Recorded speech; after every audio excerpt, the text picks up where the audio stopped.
नीट पेपरफुटी प्रकरणात मोठेगावकर क्लासेसची भांडाफोड झाल्यानंतर आता खासगी शिकवणी केंद्राबाबत सरकारनं कठोर पावलं उचलण्यास सुरुवात केली आहे। खासगी क्लासेसबाबत नवे नियम आणण्यासाठी सरकारनं हालचाली सुरू केल्या आहेत। दरम्यान शाळा ठीक करा या अभियानासाठी जेपी महाराष्ट्राच्या शिष्टमंडळानं शिक्षण मंत्री दादा भुसे यांची भेट घेतली आहे। सरकारी आणि मुंबई महापालिकेच्या शाळांमधील पायाभूत सुविधा, विद्यार्थ्यांची सुरक्षा, स्वच्छता आणि मूलभूत सुविधांमध्ये सुधारणा करण्याची मागणी यावेळी करण्यात आली आहे।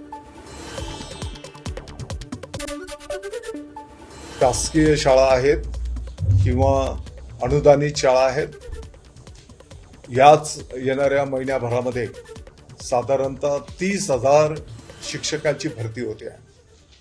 साधारणपणे 4 ते 5,000 शिक्षकेतर कर्मचाऱ्यांची भरती होते आहे। जेवढी पटसंख्या आहे त्या प्रमाणात शिक्षक त्या ठिकाणी उपलब्ध होणार आहेत। शिक्षकांच्यामुळे म्हणजे ज्ञानदानाचं काम थांबणार नाही। त्या कोचिंग क्लासेसची नोंदणी करणं अपेक्षित आहे। 13 वर्षाखालील विद्यार्थ्यांना तिकडे प्रवेश देता येणार नाही।